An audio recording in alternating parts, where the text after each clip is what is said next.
حضرت عبداللہ بن عباس رضی اللہ عنہما فرماتے ہیں کہ سنت ہے صدقہ فطر عید کی نماز سے پہلے ادا کیا جائے۔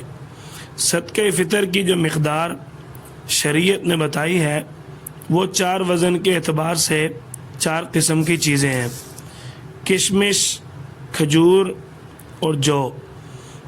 ان کا وزن 1 سا یعنی 3.5 کلو کے حساب سے دیا جائے گا، اور گندم کا نصف سا یعنی 2.25 کلو گندم کے حساب سے ادا کیا جائے گا۔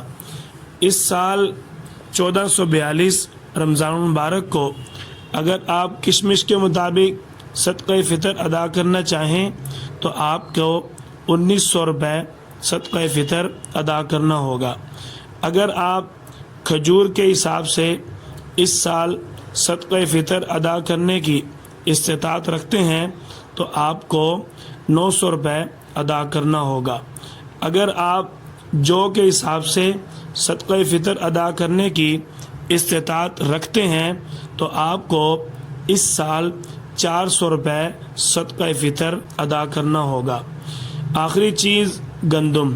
اگر کم سے کم آپ کمزور مالی حیثیت کے مالک ہیں تو آپ گندم کے حساب سے 2.25 کلو گندم کا جو آج کا مشہور وزن اور مشہور قیمت بنتی ہے وہ اس رمضان 1442 کو 110 روپے ایک فرد کا فطرانہ صدقۃ الفطر بنتا ہے۔